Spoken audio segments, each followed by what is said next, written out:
The rain hammered against the hospital windows like bullets. I pressed my face against the cold glass, watching the storm rage outside while my own storm raged within. In my arms, Harmony slept peacefully, her tiny chest rising and falling in the rhythm that had become my only anchor to sanity. Behind me I could hear them talking. Whispering. Planning. "She's weak now," Catherine Murphy's voice cut through the air like a blade. "Look at her. She can barely stand after the surgery. How can she take care of our son?" "Heather is perfect for Cyrus," Murphy Simon added, his voice filled with cruel satisfaction. "Young, healthy, beautiful. Everything Amanda is not anymore." I closed my eyes, feeling the stitches pull at my side where they had taken my kidney. The kidney that was now keeping my husband alive. The husband who hadn't spoken to me in 3 days. Thunder crashed overhead and Harmony stirred in my arms. I held her tighter, knowing that this storm outside was nothing compared to what was coming. What they were planning. What they didn't know was that I was listening. I was always listening. And I was already planning too. Before we continue, please write in the comment which country you are watching this video. We love knowing where our global family is tuning in from. And if this is your first time on this channel, please subscribe. Your support helps us bring even more epic revenge tales of life. Enjoy listening. 6 months earlier my life was perfect. Or so I thought. Cyrus Simon and I had been married for 4 years. We lived in a beautiful house on Willowbrook Drive, with white picket fences and rose bushes that bloomed every spring. I was a freelance graphic designer working from home so I could take care of Harmony, who had just turned 3. Life was simple. Life was good. Cyrus worked at a prestigious law firm downtown. Every morning I would make him breakfast, kiss him goodbye at the door and watch him drive away in his black BMW. Every evening he would come home to find dinner waiting, Harmony playing with her toys, and me ready to hear about his day. "You're the perfect wife," he would tell me, pulling me close after Harmony went to bed. "I don't know what I'd do without you." I believed him then. I believed every word. The Simon family had money. Old money. Cyrus's parents, Catherine and Murphy Simon, lived in a mansion across town. They tolerated me well enough, though I always felt like I was being measured against some invisible standard I could never quite reach. "Amanda is adequate," I once heard Catherine tell her bridge club friends. "She keeps our son happy and she gave us a granddaughter. That's all we can ask for, I suppose." Adequate. The word stung, but I pushed it aside. I had Cyrus. I had Harmony. I had everything I needed. I should have known that perfect lives don't exist. The first sign of trouble came on a Tuesday morning in March. I was making pancakes when Cyrus stumbled down the stairs, his face pale and drawn. "I don't feel good," he said, collapsing into a kitchen chair. "You've been working too hard," I said, rushing to feel his forehead. He was burning up. "Let me call your office. You're staying home today." But it wasn't just a fever. Over the next few days Cyrus got worse. Much worse. The fatigue became constant. His skin turned yellow. He could barely eat. "Daddy sick?" Harmony asked, her little face scrunched with worry. "Daddy's going to be fine," I told her, but my voice shook with uncertainty. Dr. Howard delivered the news on a Friday afternoon. Chronic kidney disease, advanced stage. Years of untreated high blood pressure had damaged Cyrus's kidneys beyond repair. "He needs a transplant," Dr. Howard explained as we sat in his sterile office. "Without one he has maybe 6 months." The room spun around me. 6 months. My husband, the father of my child, had 6 months to live. "I'll get tested," I said immediately. "I'll be his donor." Dr. Howard looked skeptical. "Mrs. Simon, organ donation is a serious decision. You need to think about this carefully. Consider all your options." "There's nothing to consider," I said firmly. "Test me. I know I'm compatible." And I was. Oh, positive, just like Cyrus. Perfect match. Perfect wife, perfect donor. The testing took weeks. Blood work, psychological evaluations, meetings with social workers. Everyone kept asking me if I was sure, if I understood the risks, if I knew what I was getting into. "Of course I'm sure," I would tell them. "He's my husband. I love him." Love. Such a simple word for such a complicated feeling. Catherine and Murphy were thrilled when they heard the news. "Amanda dear, you're so brave," Catherine said, though her eyes were calculating. "So selfless. Cyrus is lucky to have you." Murphy clapped me on the shoulder. "You're doing the right thing, girl. Family takes care of family. Family. I clung to that word like a life preserver. The surgery was scheduled for May 15th. 2 weeks before, Cyrus seemed to rally. His color improved slightly and he had more energy. "I can't believe you're doing this for me," he said one night as we lay in bed. "Giving up part of yourself to save me." "It's not giving up," I whispered. "Sharing. That's what married people do." He was quiet for a long time. So quiet I thought he had fallen asleep. "Amanda," he said finally, "if something happens to me, if the surgery doesn't work, promise me you'll take care of Harmony. Promise me you'll be strong." "Nothing's going to happen," I said. "We're going to get through this together." But as I lay there in the darkness, listening to his labored breathing, I couldn't shake the feeling that something was already happening. Something I couldn't control. May 15th dawned gray and drizzly. I woke up early, kissed a sleeping Harmony goodbye, and drove myself to the hospital. Cyrus had been admitted the night before for pre-surgical preparation. The pre-op area buzzed with activity. Nurses checked my vitals, doctors explained the procedure one more time, and anesthesiologists prepared their equipment. Through it all I felt strangely calm. "You don't have to do this," Dr. Howard said as they wheeled me toward the operating room. "Even now you can change your mind." "I'm not changing my mind," I said. "Save my husband." The last thing I remember is the anesthesia mask covering my face and the bright lights of the operating room fading to black. I woke up to pain. Searing, burning pain that radiated from my left side through my entire body. For a moment I couldn't remember where I was or what had happened. Then it came back. The surgery. The kidney. Cyrus. "How is he?" I croaked to the nurse checking my four. "The recipient is doing well," she said with a professional smile. Both surgeries were successful. Relief flooded through me, stronger than any painkiller. He was alive. The kidney was working. I had saved him. But where was he? For the next 3 days I lay in my hospital bed waiting for Cyrus to visit. The nurses said he was in the ICU recovering from his own surgery. Too weak for visitors, they explained. Catherine and Murphy came by once briefly. "The surgery was a complete success," Murphy announced as if he had performed it himself. "Cyrus is responding beautifully to the new kidney." "Your kidney," Catherine added almost as an afterthought. "Thank you, dear." They stayed for exactly 10 minutes. Then they were gone, rushing off to see their son. Their precious son, who was too weak to see his wife but apparently strong enough for his parents. Harmony visited with my neighbor, Mrs. Cooper, who had been watching her during the surgery. "Mommy hurt?" Harmony asked, her small hand touching the bandages on my side. "Mommy gave Daddy a present," I explained, "to make him feel better." "What kind of present?" "How do you explain organ donation to a 3-year-old? "A special present," I said. "One that only Mommy could give." She seemed satisfied with that answer and curled up next to me in the narrow hospital bed. For a few hours I felt peace. Whatever was happening with Cyrus, whatever was keeping him away, it would sort itself out once we were both home and recovered. I was wrong.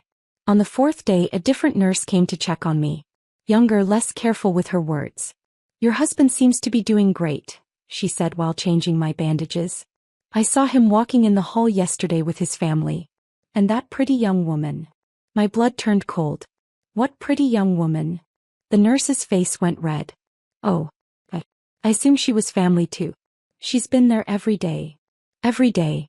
While I lay here alone, recovering from surgery to save his life, Cyrus had been entertaining a pretty young woman. "What does she look like?" I asked, though I dreaded the answer. "Tall, blonde, maybe mid-20s? She seems very close to your husband." I closed my eyes and tried to breathe. There had to be an explanation. A colleague from work, maybe. A friend of the family. Someone innocent. But deep in my gut I knew better. I had always known better.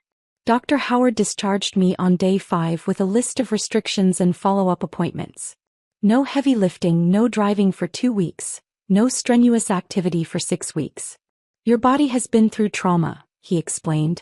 "You need time to heal both physically and emotionally. Organ donation takes a toll in ways people don't always expect." I nodded, but I wasn't really listening. I was thinking about the pretty young woman. I was thinking about Cyrus, who still hadn't come to see me. I was thinking about the storm I could feel building on the horizon. Mrs. Cooper drove Harmony and me home from the hospital.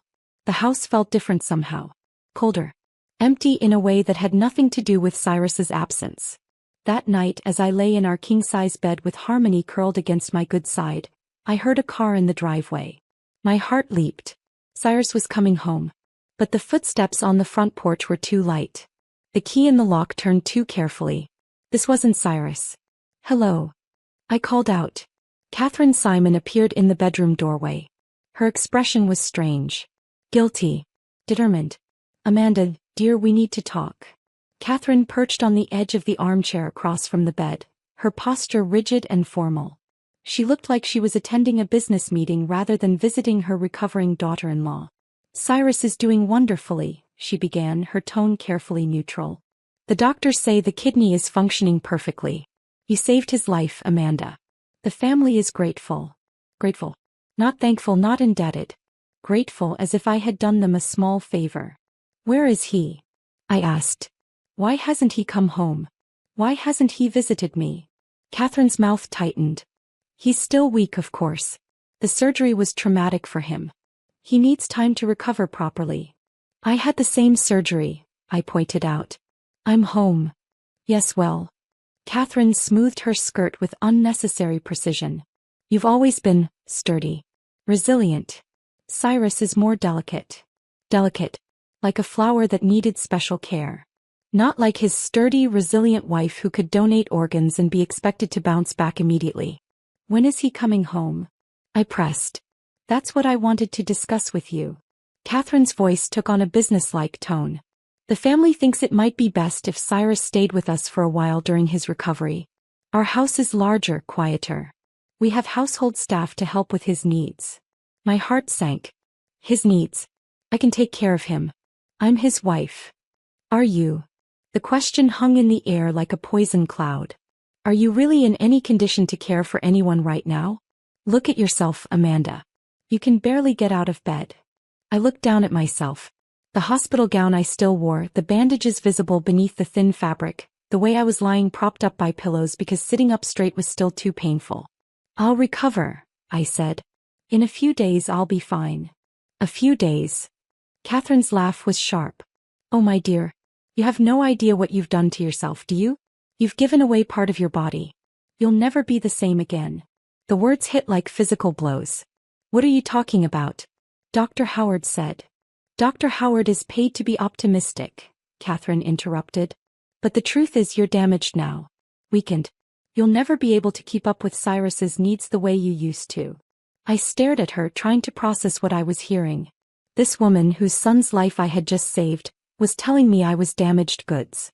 "Cyrus needs a strong partner," Catherine continued. "Someone who can support him as he builds his career. Someone who can keep up with the social demands of his position. Someone who can give him more children without risk." "More children?" My voice came out as a whisper. "The surgery has complications, Amanda. Pregnancy could be dangerous for you now. Possibly fatal." "Did the doctors mention that?" They had. During one of the pre-surgical consultations, Dr. Howard had mentioned that future pregnancies would need to be carefully monitored, that there would be increased risks. But he had said it was manageable, not impossible. Catherine, however, was making it sound like a death sentence. "So you see," she continued, "it's really for the best. Cyrus will stay with us until he's fully recovered. You focus on getting better. And then, well, then you can both decide what's best for your future." The subtext was clear. The future she was envisioning didn't include me in it. "I want to see my husband," I said, my voice stronger than I felt. "Of course, dear. When you're both feeling stronger. When the time is right." She stood to leave, then paused at the doorway. "Oh, and Amanda, it might be best if you didn't call Cyrus for a few days. The doctors want him to rest, avoid any stress or emotional complications. You understand." She left, and the house fell silent except for Harmony's soft breathing beside me. I lay there in the growing darkness, trying to make sense of what had just happened. Emotional complications. That's what I was now. The wife who had saved her husband's life was now an emotional complication he needed to avoid. I closed my eyes and tried to sleep, but my mind raced with questions. Who was the pretty young woman the nurse had mentioned? Why was Catherine so eager to keep Cyrus away from me? And why did I feel like I had just been politely fired from my own marriage? The next morning brought no answers, only more questions. Mrs. Cooper knocked on the door at 8 o'clock with coffee and fresh muffins. "How are you feeling, honey?" she asked, settling Harmony at the kitchen table with coloring books. "Like I've been hit by a truck," I admitted. "That's normal after major surgery. You need to be patient with yourself." He poured coffee into 2 mugs and sat across from me. "Have you heard from Cyrus?" I shook my head. "His mother says he's still too weak for visitors." Mrs. Cooper's expression darkened. "Too weak? Honey, I saw that boy at the grocery store yesterday. He was walking around just fine, laughing with some blonde girl. Didn't look weak to me." The coffee mug slipped from my hands, shattering on the kitchen floor. Hot liquid splashed across my bare feet, but I barely felt it. "What blonde girl?" "I don't know, sweetie. Pretty thing, maybe 25? They seemed very friendly." Mrs. Cooper helped me clean up the coffee and broken ceramic, but I could barely focus. My mind was spinning with the implications. Cyrus was well enough to go grocery shopping with another woman, but too weak to see his wife? "Mrs. Cooper," I said carefully, "would you mind watching Harmony for an hour? I need to go somewhere." "Honey, you shouldn't be driving yet," the doctor said. "I'll be careful," I promised. I need to see something." The Simon family mansion sat on 5 acres of perfectly manicured lawn on the east side of town. I had been there countless times for family dinners, holiday celebrations, birthday parties. I knew every inch of that house, including the best places to park if you wanted to see without being seen. I pulled my little Honda into a grove of trees across the street and waited. The pain medication made everything feel slightly fuzzy, but my vision was clear enough to see the black BMW in the circular driveway. Cyrus's car. And parked next to it, a red Mustang convertible I didn't recognize. I didn't have to wait long. At 10:30 the front door opened and Cyrus stepped out. He looked healthy. More than healthy, he looked better than he had in months.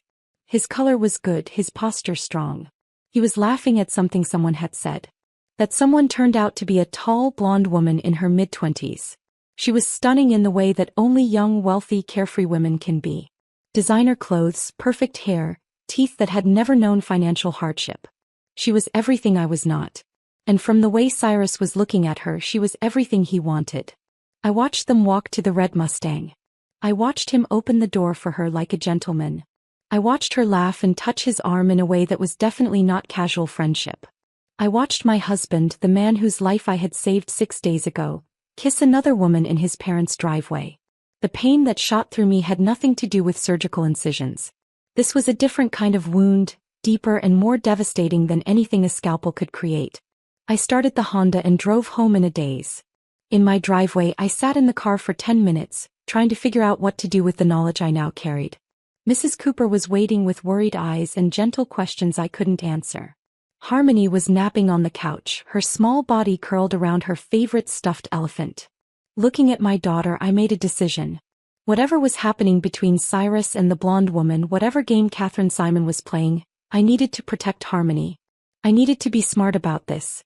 I needed to find out exactly what I was up against. Recovery from kidney donation is supposed to take 6 to 8 weeks. I gave myself 3 days to wallow, then started planning. Mrs. Cooper had connections throughout the city. Her late husband had been a police detective, and she still knew people who could find out things. When I asked her to help me investigate my own husband, she didn't ask questions. "Some stones are better left unturned," she warned. "This stone is already turned," I replied. "I just need to see what's crawling underneath." The information came back in pieces over the next week. The blonde woman was Heather Stewart, 24 years old, daughter of a wealthy real estate developer. She had graduated from the local university with a degree in marketing and currently worked at her father's company.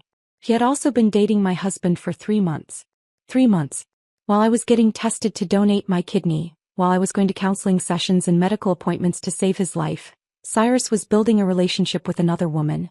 But it got worse. "They're not trying to hide it," Mrs. Cooper reported after talking to her contacts. "They've been seen at restaurants, the country club, charity events. Everyone in their social circle knows about her." "Everyone except me," I said bitterly. "There's more, honey." Mrs. Cooper's expression was grim. "Word is, the Simon family is planning something. Something big." I felt cold despite the warm spring weather. What kind of something? I don't know yet. But my friend Betty works at the courthouse. She says Murphy Simon has been asking questions about divorce law. Specifically about custody arrangements and property division. Divorce. The word hit me like a physical blow. They weren't just planning to keep Cyrus away from me during his recovery. They were planning to end our marriage entirely. There's something else, Mrs. Cooper continued. Betty says someone's been asking about you too. About your finances, your work history, your ability to support a child on your own. They're building a case against me, I realized. Looks that way. I spent the next few days thinking. Planning. Trying to figure out my next move. The smart thing would be to hire a lawyer, start my own divorce proceedings, try to protect my interests and ensure I got fair custody of Harmony. The smart thing would be to cut my losses and move on with my life. But I wasn't feeling smart. I was feeling angry. Betrayed. Used. I was feeling like a woman who had given everything to save a man who was planning to throw her away. On Thursday morning, 2 weeks after the surgery, Cyrus finally came home. I heard the BMW in the driveway and my heart started racing. Despite everything I had learned, despite the evidence of his betrayal, part of me still hoped there was an explanation. That he would walk through the door, take me in his arms, and tell me it had all been a misunderstanding. Instead, he walked into the living room where I was playing blocks with Harmony, looked around like he was seeing the place for the first time and announced, "We need to talk." Harmony squealed with delight when she saw her father. "Daddy. Daddy home." She ran to him with the uninhibited joy that only 3-year-olds possess. Cyrus picked her up and hugged her, and for a moment his face softened. "Hey, princess. Daddy missed you. Daddy all better now? Mommy gave you special present." "Yes," Cyrus said, his eyes finding mine over Harmony's head. "Mommy gave Daddy a very special present." There was something cold in his expression. Something that made my blood run cold. "Harmony, why don't you go play in your room for a while?" I suggested. "Daddy and Mommy need to have a grown-up talk." She protested, but I promised her ice cream later and she eventually skipped off to her bedroom. The house fell silent except for the ticking of the grandfather clock in the hallway. "You look good," I said because I didn't know what else to say. "Healthy. I feel good. The kidney is working perfectly." He sat down across from me, maintaining a careful distance. "The doctors say I should make a full recovery." "I'm glad." We stared at each other for a long moment. This man I had been married to for 4 years, whose child I had borne, whose life I had saved. He looked like a stranger. "Cyrus," I began, but he held up a hand to stop me. "Let me talk first," he said. "There are things we need to discuss. Things about our future." I waited, my heart hammering against my ribs. "The surgery changed everything, Amanda. Not just physically but emotionally. Psychologically."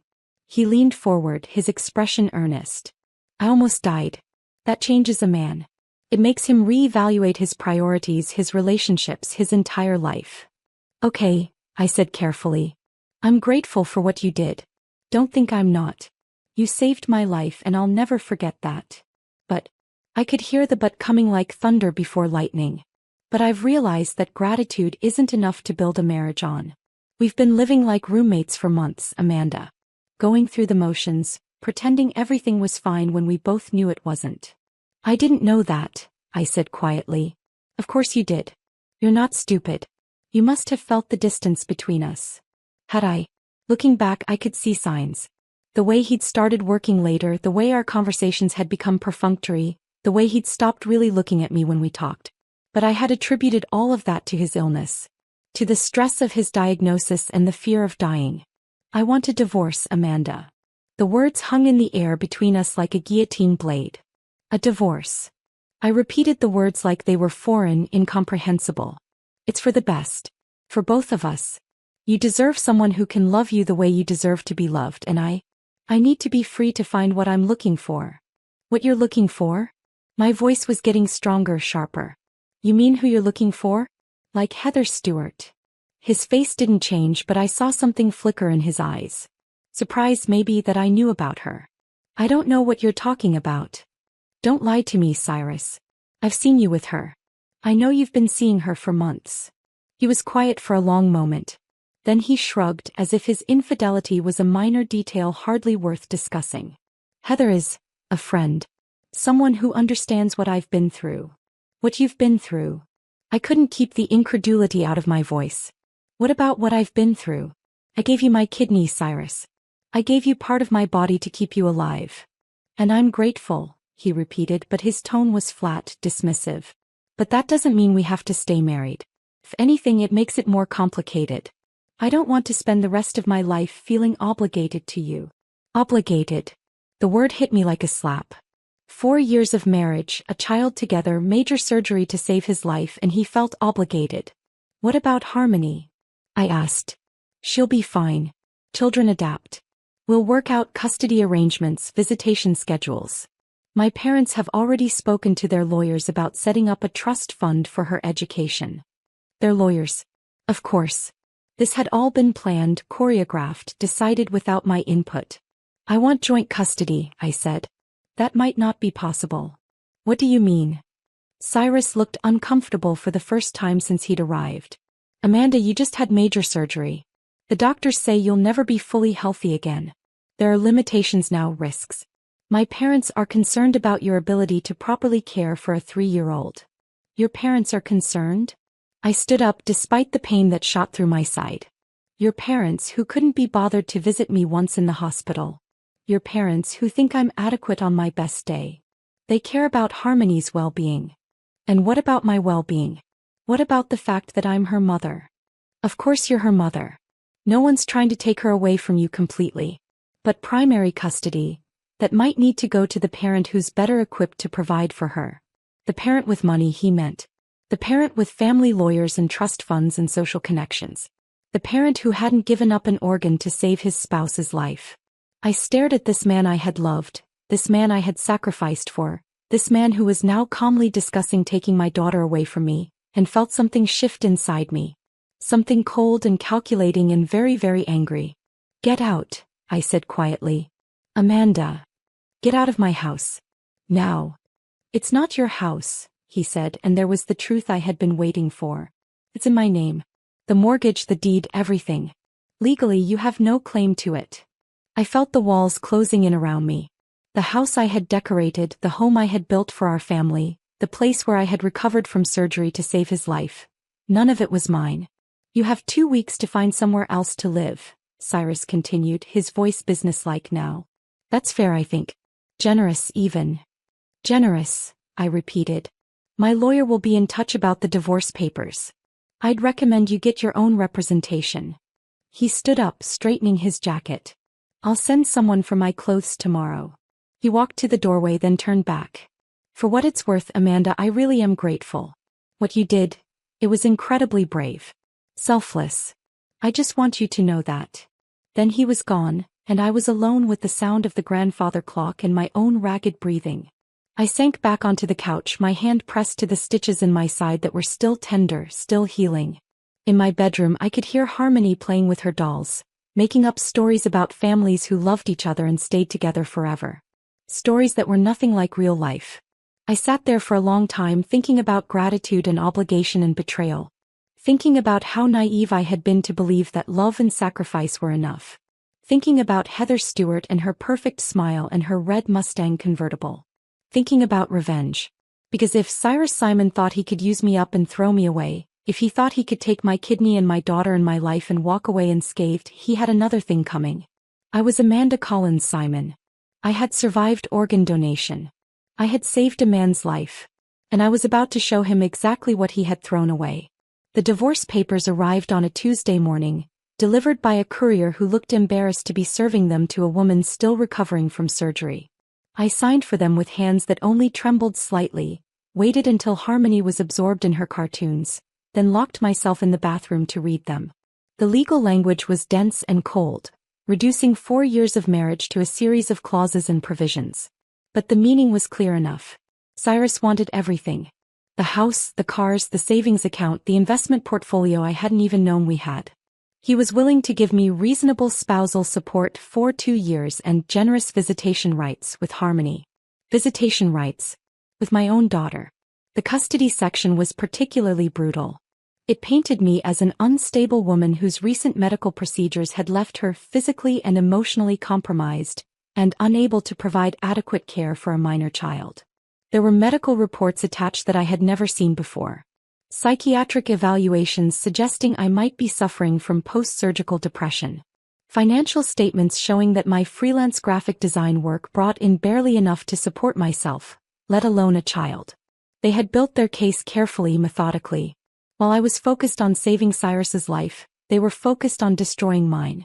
At the bottom of the papers was a note from Cyrus's lawyer, suggesting that if I signed without contest, the process would be quicker and less painful for everyone involved, especially the child. The child. As if Harmony was a chess piece to be moved around the board rather than a little girl who needed her mother. I was still sitting on the bathroom floor, papers scattered around me, when Mrs. Cooper knocked on the front door. "Amanda? Honey, are you okay?" I stuffed the papers into a drawer and let her in. She took one look at my face and knew something had happened. "What is it?" "Divorce papers," I said simply. Her expression darkened. "Already? That was fast, even for a snake like Cyrus Simon." "They want custody of Harmony," I said, and saying it out loud made it real in a way that terrified me. "They're saying I'm unfit because of the surgery." "That's ridiculous. You're the best mother I know. But I'm poor. And single. And according to these papers, emotionally unstable." Mrs. Cooper sat down heavily at the kitchen table. "What are you going to do?" "I don't know." But that wasn't true. I did know. I just wasn't ready to admit it yet. That afternoon, while Harmony napped, I called 3 divorce lawyers. The first 2 wanted retainers I couldn't afford. The third, a tired-sounding man named Reed, agreed to meet with me for a free consultation. His office was in a strip mall between a nail salon and a check-cashing place. The waiting room had plastic chairs and magazines from 2 years ago. Not exactly the kind of high-powered legal representation that could go up against the Simon family lawyers. Reed was in his 60s with kind eyes and a rumpled suit. He listened patiently as I explained my situation, occasionally taking notes on a yellow legal pad. "Mrs. Simon," he said when I finished, "I'm going to be straight with you. This is going to be an uphill battle. Because I'm poor? Because they're rich? And because they've done their homework." He flipped through the papers I'd brought. "These medical reports, the financial statements, the character witnesses they've lined up. This isn't amateur hour. They've been planning this for months. So I should just give up? Let them take my daughter?" "I didn't say that. But you need to understand what you're up against. The Simon family has connections, resources, political influence. They can afford to drag this out for years if necessary. And I can't." "No, you can't." He leaned forward, his expression sympathetic but realistic.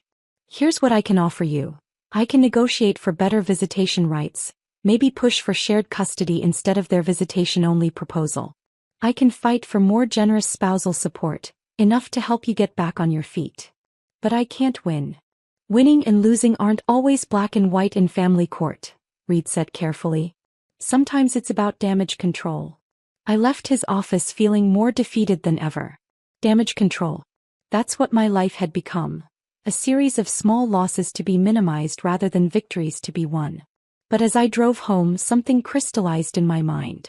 The legal system might be rigged against me. The Simon family might have all the money and connections. But they had made one crucial mistake. They had underestimated me. 3 days later, Mrs. Cooper burst through my front door without knocking, her face flushed with outrage. "You need to see this," she said, thrusting her phone at me. On the screen was a social media post from someone named Jennifer Walsh. The photo showed a beautiful outdoor wedding ceremony, white chairs arranged in perfect rows, an archway of flowers, and a bride in designer lace walking down an aisle scattered with rose petals. The bride was Heather Stewart. The groom was my husband. "When was this posted?" I asked, my voice strangely calm. "An hour ago. The wedding was yesterday." Mrs. Cooper's voice shook with fury. "1 week, Amanda.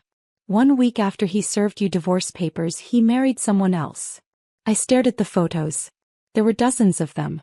Cyrus in a perfectly tailored tuxedo, looking happier than I had seen him in years. Heather radiant in a dress that probably cost more than I made in 6 months. Catherine and Murphy Simon beaming with pride as they welcomed their new daughter-in-law. The same woman who had told me I was too weak and damaged to be a proper wife was now embracing my replacement with open arms. "Amanda." Mrs. Cooper's voice seemed to come from very far away. "Say something." I scrolled through more photos. The reception looked like something out of a magazine. Crystal chandeliers, elaborate floral arrangements, a multi-tiered cake that was a work of art. The guest list read like a who's who of the city's elite. Everyone who mattered was there to celebrate Cyrus Simon's new beginning. His fresh start. His second chance at life, made possible by my kidney. Amanda, you're scaring me. I looked up at Mrs. Cooper and realized I was smiling. Not a happy smile, but something sharp and cold and dangerous. I'm fine, I said. Actually, I'm better than fine. Honey, this is devastating. I know you must be. I'm angry, I said, still scrolling through the wedding photos. But not devastated. Do you want to know why? Mrs. Cooper nodded uncertainly. Because they just made a huge mistake. I set the phone down carefully. They got overconfident. Sloppy. What do you mean? How can Cyrus be married to Heather if he's still married to me? Mrs. Cooper blinked. But, the divorce papers were served to me 5 days ago. In this state, there's a mandatory waiting period before a divorce can be finalized. Minimum 30 days, usually longer if it's contested.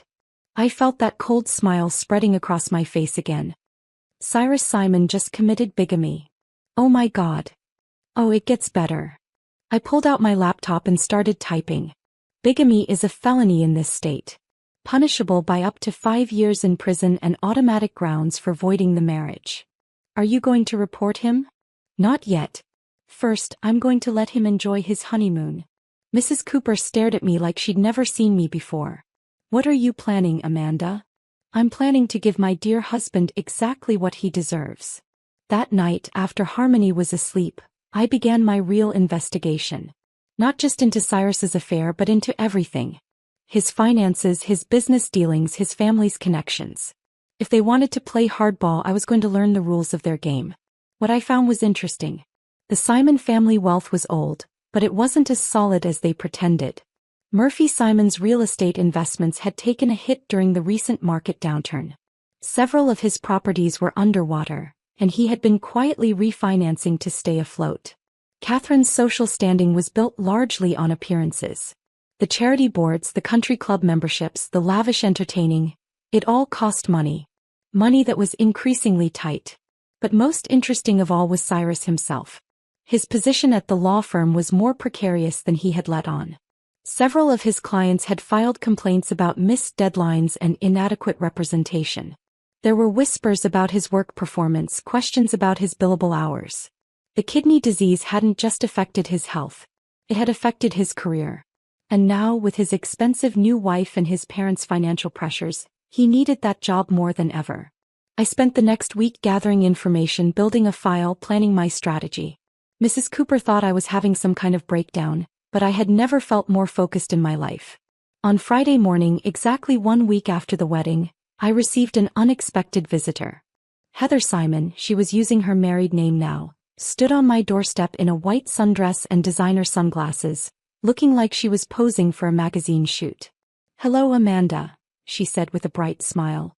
"I hope you don't mind me stopping by. I felt like we should talk." I invited her in, served her coffee in my best china and let her talk. She was good, I had to give her that. The perfect combination of sympathetic and condescending. "I want you to know that I never intended for things to happen this way," she said, stirring sugar into her coffee with delicate precision. "Cyrus and it just happened. Sometimes love can't be controlled." "Love," I repeated. "I know this must be difficult for you. But I hope in time we can be friends. For Harmony's sake, if nothing else. Friends. I want to be a good stepmother to her. She's such a sweet little girl." Stepmother. She was already positioning herself as Harmony's new mother figure. "Of course, I understand that you'll always be her biological mother," Heather continued. "No one can take that away from you. But children need stability, and Cyrus and I can provide that in ways that might be difficult for you right now." "Because I'm damaged," I said. Her smile flickered slightly. "I wouldn't put it that way. But yes, your recent health issues do raise concerns. Cyrus is worried about you, you know. We both are." "How thoughtful. I hope you won't make this difficult, Amanda. For everyone's sake. The divorce doesn't have to be contentious. Cyrus is prepared to be very generous with the settlement." Define generous. Enough to help you start over somewhere new. Maybe a fresh start would be good for you. A chance to find yourself again. Somewhere new. Away from Cyrus, away from harmony, away from everything I had ever called home. I'll think about it, I said. Heather finished her coffee and stood to leave. At the door she turned back with that perfect smile. Oh, and Amanda. Thank you. For saving Cyrus's life, I mean. If you hadn't donated your kidney, I never would have gotten to marry the love of my life. She left, and I stood in my doorway watching her drive away in her red Mustang convertible. The same car I had seen her in that day outside the Simon mansion. The same car she had been driving while I was recovering from surgery to save her husband's life. That night I made my decision. I called Reed, the divorce lawyer. I want to contest the divorce, I said. All of it. Custody, property division, everything. Mrs. Simon, we discussed this. You don't have the resources to fight a prolonged battle. I don't need resources, I said. I have something better. What's that? The truth. I filed my response to the divorce papers on Monday morning. Not the standard response Reed had prepared, but something much more comprehensive. Something that included a detailed timeline of Cyrus's affair, documentation of his bigamous marriage, and a formal request for a criminal investigation. By Tuesday afternoon, the story was front-page news in the local paper. Local attorney charged with bigamy after marrying mistress. The article was thorough and devastating.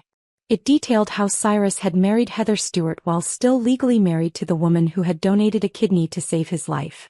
It mentioned the rushed timeline, the lavish wedding, the family's attempt to pressure me into signing away my rights. It painted me as the wronged wife and devoted mother who had literally given part of herself to save an ungrateful husband. The public response was immediate and brutal. Social media exploded with outrage. The story was picked up by regional news stations. Someone started a GoFundMe page for my legal expenses that raised $10,000 in the first day. But more importantly, the authorities took notice. District Attorney Rachel announced that her office would be investigating the bigamy charges. The State Bar Association opened an ethics investigation into Cyrus's conduct. Immigration Services began looking into whether Heather's quickie marriage was part of some larger scheme. By Wednesday, Cyrus's law firm had placed him on administrative leave pending the outcome of the investigations. I was washing dishes when my phone rang. Unknown number. Hello. You bastard. Catherine Simon's voice was shaking with rage. You vindictive, spiteful bitch. Hello, Catherine. How was the wedding? You've destroyed him. Are you happy? You've destroyed our family's reputation, Cyrus's career, everything we've worked for. I've simply told the truth, I said calmly. Cyrus chose to commit bigamy. I just made sure people knew about it. He made a mistake.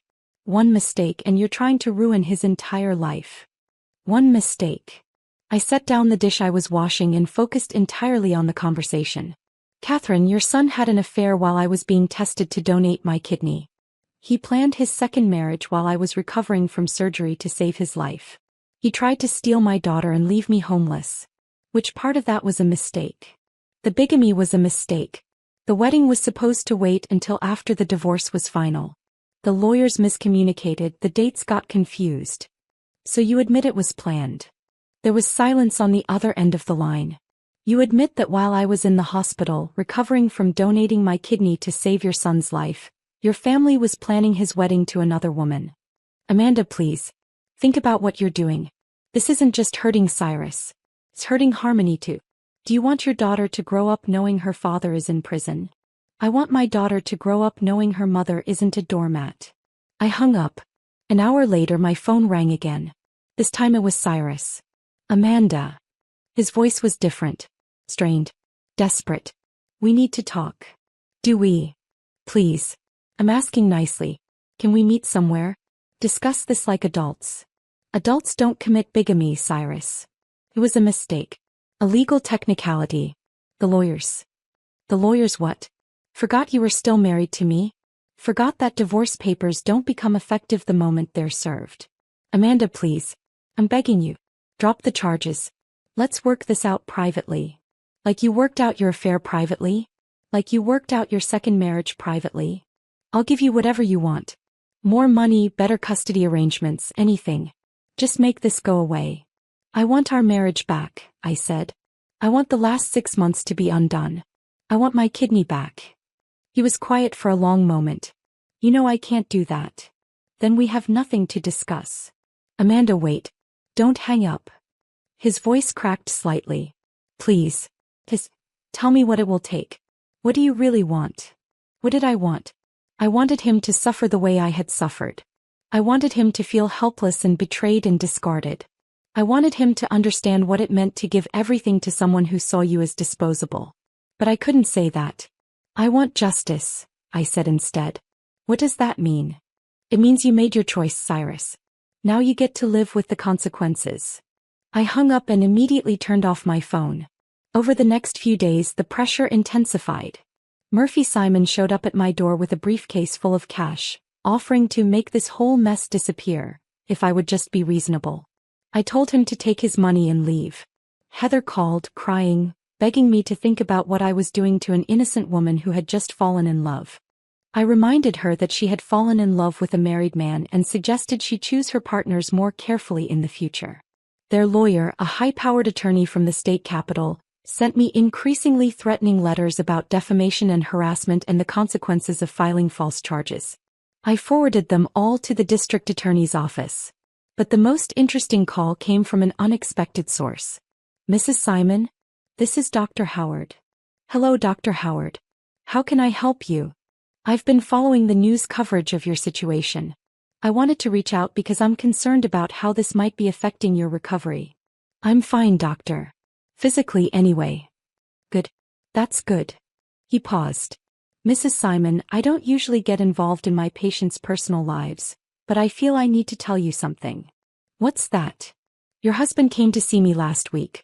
He was asking about your prognosis, your limitations, whether the kidney donation would affect your ability to have more children. My blood ran cold. What did you tell him? The truth. That while there are some increased risks with future pregnancies, they're manageable with proper care. That you should make a full recovery from the surgery. That there's no medical reason you couldn't live a completely normal life. But his family is saying. His family is lying, Dr. Howard said bluntly. Mrs. Simon, I've been doing organ transplants for 20 years. I've seen donors bounce back from this surgery and run marathons, have multiple children, live well into their 80s. What you did was heroic, but it doesn't make you an invalid. The implications hit me like a physical blow. The medical reports in the divorce papers, the claims about my compromised health, the suggestions that I was unfit to care for Harmony, it was all fabricated. They had built their custody case on lies. Dr. Howard, would you be willing to testify to that? In court, I mean. Absolutely. And Mrs. Simon? I think what your husband and his family are doing is despicable. You saved that man's life. You deserve better than this. After I hung up, I sat in my kitchen for a long time thinking. The bigamy charges were just the beginning. With Dr. Howard's testimony, I could prove that the custody evaluation was based on false medical information. I could expose the entire web of lies they had constructed. But something else was bothering me. Something about the timeline, about how perfectly everything had been orchestrated. I pulled out my laptop and started digging deeper into Cyrus's medical records. As his wife, I still had access to his patient portal and no one had thought to revoke it. What I found there changed everything. Cyrus's kidney disease hadn't been diagnosed in March as he had told me. According to his medical records, he had known about it for over a year. There were test results dating back 18 months, specialist consultations, multiple treatment options that had been explored and rejected. He had known he was dying long before the doctor confirmed it. And according to the consultation notes, he had been told from the beginning that a living donor transplant was his best option. The doctors had recommended that he discuss it with his family, start the compatibility testing process, begin preparing for the surgery. But he hadn't told me. Instead, he had started his affair with Heather, set up his new life, prepared his exit strategy. Then, when his condition became too obvious to hide, he had played the devoted husband discovering his illness for the first time. He had let me volunteer for testing, let me go through the evaluation process, let me believe I was making a heroic sacrifice to save the man I loved. When the truth was, he had been planning to leave me all along. The kidney donation hadn't been a gift of love. It had been a transaction. my organ in exchange for his silence until he could extract himself from our marriage cleanly. I sat there staring at the computer screen, feeling something shift inside me. The cold anger I had been carrying crystallized into something harder, sharper. Cyrus Simon hadn't just betrayed me. He had used me. He had manipulated my love for him, exploited my devotion, turned my greatest act of selflessness into a tool for his own selfish ends. But he had made one crucial error. He had underestimated what I was capable of when I was truly angry. Armed with the medical records proving Cyrus had lied about his diagnosis timeline, I went back to Mrs. Cooper's detective contacts. If he had lied about that, what else had he been hiding? The answer, it turned out, was everything. "Your husband's been busy," reported Detective Ray Torres, Mrs. Cooper's former partner who had agreed to help me off the books. "The affair with Heather Stewart goes back over a year, not 3 months like we originally thought." We were sitting in Torres's car outside Harmony's preschool. I had an hour before pickup time, and Torres had information that couldn't wait. A year. Hotel receipts, restaurant charges, jewelry purchases. All charged to credit cards you probably didn't know existed. He handed me a manila folder. "There's more." I opened the folder and felt my world shift again. Bank statements showing large cash withdrawals. Credit card bills I had never seen. A second apartment lease in Cyrus's name alone. "He's been hiding money," Torres explained. "Moving assets, setting up accounts you don't have access to. This divorce wasn't a sudden decision, Amanda. He's been planning it for at least 18 months. 18 months. Before his kidney diagnosis. Before my testing. Before I had any idea our marriage was in trouble." "There's something else," Torres continued. "Something bigger." "What?" "The law firm where he works. They've been hemorrhaging clients. 3 major accounts dropped them in the last 6 months, all citing concerns about Cyrus's performance. Word is, the partners have been looking for a reason to push him out. Because of his illness? Because of his work product? Missing deadlines, unprepared for court appearances, billing irregularities. The kidney disease might have been a factor, but the problems started before his health declined. I stared at the papers in my lap. So he's been lying about his job security too. Gets worse. The Stewart family, Heather's people, they don't just have money. Her father owns half the commercial real estate in the city. Word is, he's been helping Cyrus with some business opportunities. What kind of business opportunities? The kind that might explain where all that hidden money came from. Torres's radio crackled to life and he had to take a call. While he talked to dispatch, I sat in the passenger seat trying to process everything I had learned. Cyrus hadn't just planned to leave me. He had spent over a year systematically dismantling our life together, hiding assets, building a case for custody, setting up his new relationship. The kidney donation had simply been a convenient way to extract one last valuable asset before discarding me entirely. I thought about all those nights he had come home late claiming he was working. All those weekend work trips that I had never questioned. All those times he had seemed distracted, distant, like his mind was somewhere else. He had been living a completely separate life and I had been too trusting, too naive, too devoted to see it. "Sorry about that," Torres said, finishing his call. "Where were we?" "The business opportunities." "Right. Here's the thing. I can't prove anything yet, but there are some irregularities in how Cyrus has been handling his clients' accounts. Money going in, money going out, timing that doesn't quite add up." "Are you saying he's been stealing from clients?" "I'm saying there are questions that need answers. And with his law firm already looking for reasons to get rid of him, and now the bigamy charges on top of it." Torres shrugged. "Let's just say your husband's problems are bigger than a messy divorce." That evening, after Harmony was in bed, I spread all the documents Torres had given me across my kitchen table. Bank statements, credit card bills, hotel receipts, apartment leases.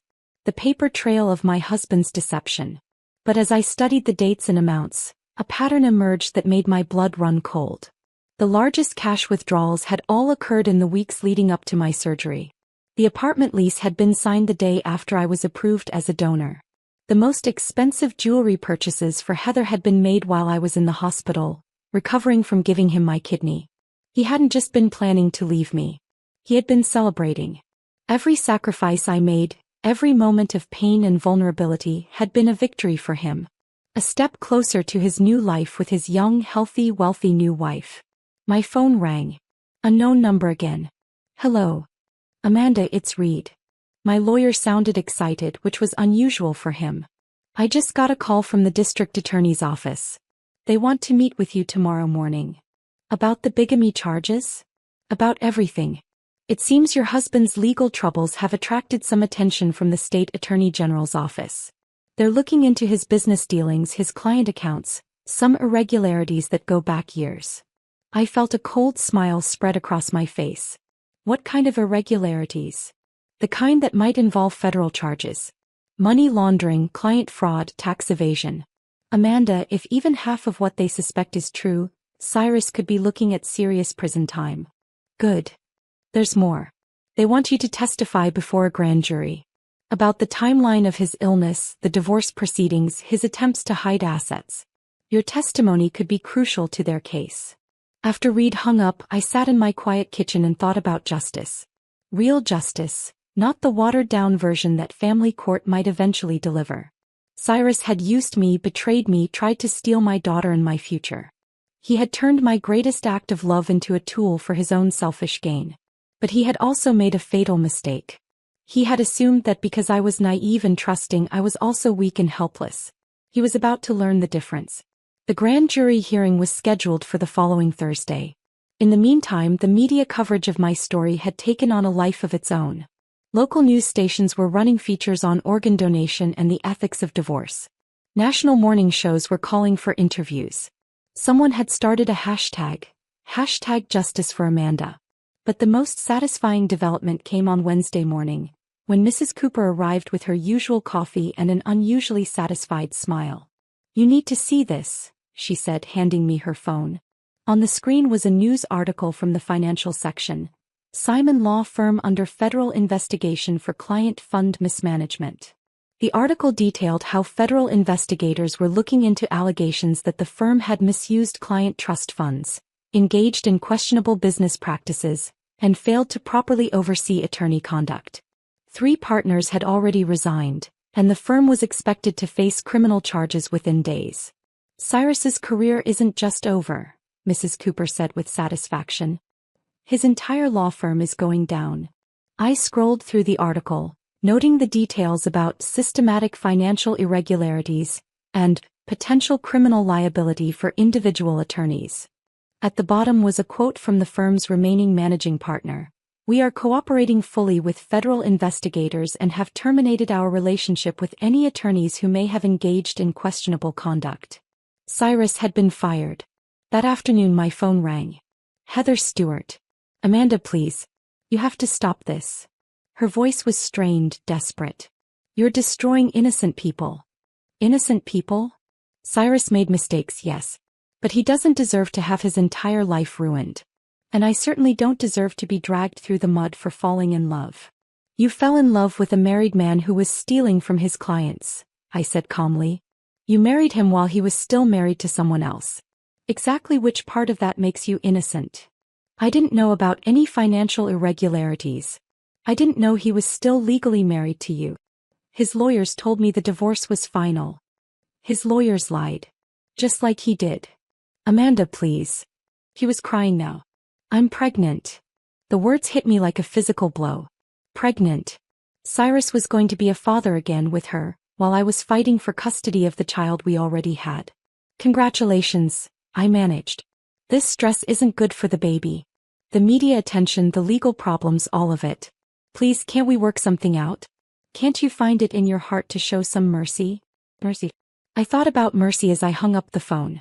I thought about the mercy I had shown when I donated my kidney to save her husband's life. I thought about the mercy I had expected when I was recovering from surgery and needed his support. I thought about how little mercy Cyrus had shown when he served me divorce papers and tried to take my daughter away. That evening, Detective Torres called with an update. The feds are moving fast, he said. They've frozen Cyrus's accounts, seized his computers and executed search warrants on both his apartment and his parents' house. What are they looking for? Evidence of client fund mismanagement, mainly. But also tax evasion, money laundering, and possible connections to some of Stewart's real estate deals that might not have been entirely legal. Stuart? Heather's father. The same. Turns out Cyrus has been doing legal work for some of Stuart's more questionable business ventures. Shell companies, offshore accounts, property deals that exist mainly on paper. The kind of work that pays very well and doesn't ask too many questions. I felt pieces clicking into place. That's where the hidden money came from. Looks that way. And if the government can prove Cyrus knew he was helping launder money through fake real estate transactions. Torres whistled low. He's looking at 20 years minimum. 20 years. In 20 years, Harmony would be 23. She would be older than Heather was now. There's something else you should know, Torres continued. Word is Cyrus is looking to make a deal. Testify against Stuart in exchange for reduced charges. Will it work? Depends on what he knows and how much the feds want Stuart. But Amanda, if Cyrus does flip, if he starts cooperating with federal investigators, his marriage to Heather is going to get very complicated very fast. What do you mean? I mean spousal privilege won't protect her if she was involved in any of her father's business dealings. And a pregnant woman married to a federal witness isn't exactly living the fairy tale life she signed up for. After Torres hung up, I sat in my living room and watched Harmony play with her blocks. She was building a tower, carefully stacking each piece higher and higher. Look, Mommy. It's really tall. It's beautiful, sweetheart. Can I make it even taller? You can try. But be careful. The taller it gets, the more likely it is to fall down. She nodded seriously and continued building. I watched her small, careful hands placing each block precisely, her tongue poking out in concentration. Cyrus's tower was getting very tall indeed. And towers built on lies and betrayal always eventually fell. The question was whether I would be content to simply watch it happen, or if I wanted to give it a little push.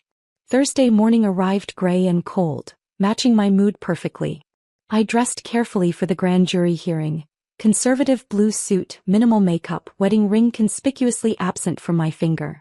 Reed met me at the courthouse steps. Remember, just answer the questions honestly and directly, he advised as we walked through the marble lobby. Don't volunteer information they don't ask for, but don't hold back anything that's relevant to their questions. What are they going to ask about?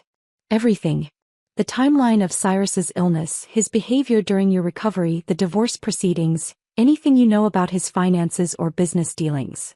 The grand jury room was smaller than I had expected, with 23 citizens sitting in 2 rows of chairs. They looked like ordinary people, teachers, shop owners, retirees, but they held extraordinary power. The power to decide whether Cyrus Simon would face federal charges. Assistant District Attorney Sarah Mitchell led the questioning. She was younger than I had expected, but her manner was crisp and professional. Mrs. Simon, please tell the jury about your husband's kidney disease diagnosis. I told them everything. How Cyrus had claimed to learn about his condition in March, how shocked and devastated he had seemed, how quickly I had volunteered to be tested as a donor. Then I told them about the medical records I had discovered showing he had known about his condition for over a year. In your opinion, Mitchell asked, why do you think your husband concealed his diagnosis from you for so long? Because he was planning to leave me, I said simply. And he needed my kidney first. I heard several jurors shift in their seats. One older woman looked genuinely shocked. Mitchell asked about the affair, the hidden bank accounts, the apartment lease, the timeline of the divorce proceedings. I answered every question with calm precision, letting the facts speak for themselves. Mrs. Simon, during your marriage, did your husband ever discuss his work with you? His clients, his cases, his business dealings? Not in detail. He said attorney-client privilege meant he couldn't discuss specifics. Did he ever mention working with Stuart Real Estate Development? Not by name. But he did mention taking on some high-value clients about 2 years ago. He said it was going to be very lucrative. Do you know anything about how he was paid for this work? He kept separate accounts that I didn't have access to. I didn't know they existed until after he served me divorce papers. Mitchell asked about my recovery from surgery, about Cyrus's behavior during that time, about his parents' involvement in the divorce proceedings. Mrs. Simon, in your opinion, was your husband planning to divorce you before he became ill? I thought about the apartment lease signed the day after I was approved as a donor, about the credit card bills showing expensive dinners and jewelry purchases for another woman while I was being tested to save his life. Yes, I said. I believe he was planning to divorce me long before he told me about his illness. I think he needed my kidney first. The room was completely silent. Mitchell asked a few more questions about dates and documents, then dismissed me with thanks. The entire testimony had taken less than an hour, but I felt drained as if I had run a marathon. Reed walked me to the parking garage afterward. "How do you think it went?" I asked. "You did great. Calm, credible, devastating." He smiled grimly. "If I were Cyrus Simon's attorney, I'd be very worried right now." That afternoon, I picked up Harmony from preschool and tried to return to some semblance of normal life. We went to the park, made mac and cheese for dinner, read stories before bed. But I couldn't shake the feeling that I was waiting for something. Some final shoe to drop. Some last revelation that would complete the picture of Cyrus's betrayal. It came at 8 o'clock in the form of a phone call from Detective Torres. "They arrested Stewart," he said without preamble. "FBI picked him up at his office 2 hours ago. Heather's father? Money laundering, tax evasion, real estate fraud. The works. And Amanda? Cyrus is already talking." "What's he saying?" "Everything. Names, dates, account numbers, the whole structure of how Stewart was washing money through fake property deals. Your husband kept very detailed records." I felt a cold satisfaction settle in my chest. So he's cooperating. Singing like a canary. Which means Heather's family fortune is built on criminal activity. And she's married to the star witness against her father. I thought about Heather's phone call, her tears, her claims of innocence. Her pregnancy. Her perfect life that was now crumbling around her. What happens now? Well, Cyrus will probably avoid the worst of the federal charges in exchange for his cooperation. But he'll still face disbarment, civil lawsuits from his clients, and the bigamy charges you filed. And Heather? Depends on how much she knew about Daddy's business. But either way, she's about to find out what it's like to be married to a federal witness. New identity, witness protection, constant security threats. Not exactly the fairy tale she signed up for. After Torres hung up, I poured myself a glass of wine and sat on my back porch, watching the stars emerge in the clear night sky. Somewhere across town, Cyrus was probably in a federal detention center, explaining to prosecutors how he had helped launder millions of dollars through fake real estate deals. Somewhere else, Heather was probably crying into her pillow, wondering how her perfect new life had turned into a nightmare. And somewhere, Catherine and Murphy Simon were probably having their first real conversation about what it meant to have a son who was a federal witness against a criminal organization. I sipped my wine and felt something I hadn't experienced in months. Peace. Not because it was over. It wasn't over yet. But because for the first time since this nightmare began, I wasn't the one whose life was falling apart. The news broke on Friday morning. Real estate mogul arrested in multi-million-dollar money laundering scheme. Stewart's mugshot was on the front page of every newspaper in the state.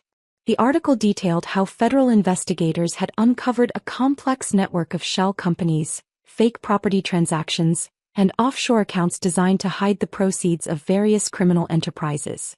And prominently mentioned in every article was the fact that Stewart's son-in-law, attorney Cyrus Simon, was cooperating with federal prosecutors in exchange for reduced charges. My phone started ringing before I finished my morning coffee. Reporters wanting comments, lawyers wanting to represent me, people from my past wanting to reconnect now that my story was national news. I ignored them all and took Harmony to the zoo.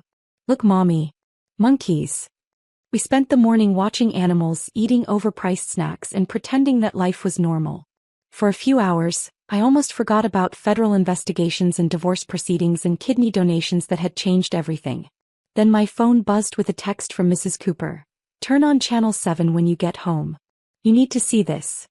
The afternoon news was running a special report on the Stewart investigation. But what caught my attention wasn't the footage of FBI agents carrying boxes out of Stewart's office. It was the interview with Heather Simon. She looked terrible. Her perfect hair was unwashed and pulled back in a messy ponytail. Her face was pale and drawn, her eyes red from crying. She was visibly pregnant now, her designer clothes replaced by an oversized sweater that couldn't hide her growing belly. "I had no idea," she told the reporter, her voice shaking. "About my father's business dealings, about the money laundering, about any of it. I'm as shocked as everyone else." "What about your husband's involvement?" Cyrus was just doing legal work for my father's company. He didn't know the transactions were illegal. The reporter pressed harder. But federal prosecutors say your husband kept detailed records of the money laundering operation. How could he not know what he was documenting? Heather's composure cracked. I don't know. I don't know anything anymore. My whole life has been turned upside down by lies and accusations and people who want to destroy my family. Are you referring to your husband's first wife, Amanda Simon, who donated a kidney to save his life? That woman has done nothing but cause trouble from the beginning. She's vindictive and jealous, and she's using the media to hurt innocent people. I turned off the television and sat in my living room, processing what I had just seen. Heather was cracking under pressure. The perfect life she had stolen from me was becoming a nightmare, and she was looking for someone to blame. That someone was me.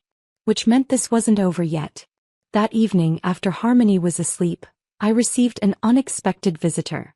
Through the peephole I could see Murphy Simon standing on my front porch, looking older and more haggard than I had ever seen him. I opened the door but didn't invite him in.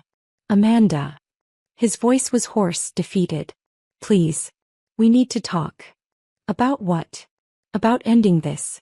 About finding a way forward that doesn't destroy what's left of our family. I studied his face. The arrogance was gone, replaced by something that looked almost like desperation. Your family destroyed itself, Murphy. I just made sure people knew about it. My son is facing federal charges because of you. Your son is facing federal charges because he laundered money for criminals. I didn't make him do that. Murphy stepped closer and I could smell alcohol on his breath. He's talking to federal prosecutors. Do you understand what that means? He's betraying his wife's family to save himself. Sounds familiar, I said. Betraying family to save himself. Catherine doesn't know yet. About the extent of his cooperation. About what he's telling them. Murphy's voice dropped to a whisper. About what might happen to Stuart, to Heather, to all of us. What do you want from me, Murphy? Call off the divorce contest. Drop the custody fight. Take the settlement we offered and disappear. And in exchange? In exchange, I'll make sure you and Harmony are taken care of. Financially. For life. I almost laughed. You're trying to buy me off? Again. I'm trying to protect what's left of this family. Including Harmony. Harmony is my daughter. Harmony is Cyrus's daughter too. And if this investigation continues, if the media circus keeps growing, what kind of life is she going to have? What kind of legacy are we leaving her? The manipulation was subtle but clear. If I continued to fight, I would be hurting my own daughter. Goodbye, Murphy, I said and closed the door in his face. But his words stayed with me. Not because I believed them, but because they revealed how desperate the Simon family was becoming. Desperate people do dangerous things. Saturday morning brought rain and an urgent call from Detective Torres. We need to meet, he said. Now. An hour later, I was sitting in Torres's car outside a coffee shop, watching the rain streak down the windshield while he delivered news that made my blood run cold. Heather Simon filed a restraining order against you yesterday, he said. Claims you've been harassing her, threatening her and her unborn child. That's ridiculous. I haven't spoken to her since she called me crying. I know. But she's painted a picture of an unstable woman who blames her for her marriage falling apart. She's claiming you've been following her, making threatening phone calls, endangering her pregnancy through stress. None of that is true. I know it's not true. But the judge doesn't know you, and Heather Simon is a young, pregnant woman whose father was just arrested and whose husband is cooperating with federal prosecutors. She makes a sympathetic victim. I stared out at the rain, trying to process this latest development. What does the restraining order say? No contact, direct or indirect. No approaching within 500 feet. No phone calls, emails, social media posts, or any other form of communication. How does this affect the custody case? Torres's expression was grim. It doesn't help. A judge might see it as evidence that you're emotionally unstable, vindictive, a potential threat to the child's well-being. So she gets to destroy my marriage, steal my husband, and then claim I'm the dangerous one? Amanda, I need you to listen to me carefully. This is a setup. What do you mean? I mean, someone is advising Heather Simon, someone who understands how to manipulate the legal system. The restraining order, the media interviews, the claims about your mental state. This isn't the work of a scared pregnant woman. This is strategic. Who? I don't know yet. But whoever it is, they're good. And they're trying to flip the narrative, make you the villain in this story. Torres handed me a manila folder. There's something else. We've been monitoring Cyrus's communications as part of the federal investigation. Phone calls, emails, visitor logs. I opened the folder and felt the world tilt. Inside were transcripts of recorded phone conversations between Cyrus and various people. His parents, his lawyers, and most damning of all, Heather. The most recent transcript was from Thursday night, the day after my grand jury testimony. Cyrus, how bad is it? Heather, bad. The lawyers say your cooperation will help with the federal charges, but the bigamy case is still going forward. And Amanda isn't backing down on the custody fight. Cyrus, we need to discredit her. Make her look unstable. Heather, I'm already working on that. The restraining order will help. And I have some ideas about the custody evaluation. Cyrus, what kind of ideas? Heather, let's just say Amanda's history of mental health issues is going to become very relevant to this case. Cyrus, she doesn't have a history of mental health issues. Heather, she does now. I stared at the transcript, feeling sick. They're going to fabricate evidence against me. Looks that way. Amanda, you need to be very careful. Document everything, where you go, who you talk to, what you do. Keep receipts, take photos, maintain detailed records. If they're planning to paint you as unstable or dangerous, you need to be able to prove otherwise. What about the restraining order? Follow it to the letter. Don't give them any ammunition. No matter how angry you get, no matter how much you want to confront her, stay away. I drove home through the rain, my mind racing with the implications of what Torres had shown me. Cyrus wasn't just cooperating with federal prosecutors about Stuart's crimes. He was actively conspiring with Heather to destroy my credibility and take my daughter away from me. The man whose life I had saved was now trying to systematically destroy mine. That afternoon, while Harmony napped, I sat at my kitchen table and made a list of everything I needed to do to protect myself and my daughter. Document my daily activities, gather character references, prepare for whatever lies they might invent about my mental health. But as I wrote, I kept thinking about that transcript. About Heather's confident tone, about the way she talked about manipulating the custody evaluation, about her certainty that she could rewrite my history to suit her purposes. She was right about one thing, she did have ideas. But she wasn't the only one. By the time Harmony woke up from her nap, I had a plan of my own. Monday morning, I called in every favor I had ever earned. First, I contacted Dr. Howard and asked him to prepare a comprehensive report on my physical and mental health, both before and after the kidney donation. I needed medical documentation that I was stable, healthy, and fully capable of caring for my daughter. Then I called my old college roommate, Jessica, who was now a family therapist. I need a favor, I told her. A big one. Anything. What do you need? I need a complete psychological evaluation. Official, documented, sealed. I need proof that I'm mentally stable and fit to be a parent. Jessica was quiet for a moment. Amanda, what's going on? I explained the situation. The restraining order, Heather's claims, the threats to my custody of Harmony. They're going to try to paint you as unstable because of the trauma of the divorce and surgery, Jessica said. It's a common tactic in custody cases. Can you help me? More than that. I can recommend you to Dr. Patricia Wells. She's the best family psychologist in the state, and her evaluations carry serious weight in court. If she says you're mentally fit, no judge will question it. Next, I called Mrs. Cooper and asked her to help me document my daily routine. Photos of me taking Harmony to school, grocery receipts, timestamps on my work emails. A complete record of my life that would prove I was a responsible, stable parent. Then I made the most difficult call of all. Read. It's Amanda. I want to file a countersuit. Against whom? Against all of them. Cyrus for fraud and intentional infliction of emotional distress. Heather for defamation. The Simon family for conspiracy. Reed was quiet for a long moment. Amanda, that's a very aggressive strategy. It could backfire. They're already trying to destroy me. I might as well fight back. What's your basis for the fraud claim? I told him about the medical records showing Cyrus had hidden his diagnosis. About the evidence that he had planned our divorce for over a year while accepting my kidney donation under false pretenses. He used my love for him as a weapon against me, I said. He manipulated me into donating my kidney by pretending to be a devoted husband who had just discovered he was dying. That's fraud. And the defamation claim against Heather? The restraining order is based on lies.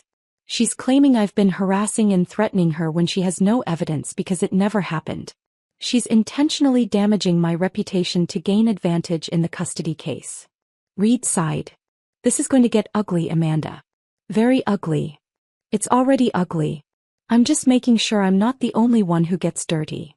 That afternoon, I met with Dr. Wells for the first of what would be several psychological evaluations. She was a woman in her 50s with kind eyes and a direct manner that put me at ease immediately. Mrs. Simon, I want you to understand that this evaluation is completely confidential unless you choose to use it in court proceedings, she said. My job is to provide an honest assessment of your mental state, not to tell you what you want to hear.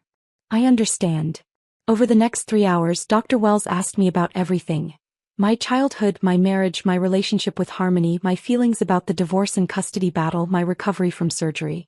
She administered psychological tests, asked me to complete detailed questionnaires, and observed my responses to various scenarios involving parental decision-making. At the end of the session, she walked me to the door. Mrs. Simon, I'll have my preliminary report ready in a few days.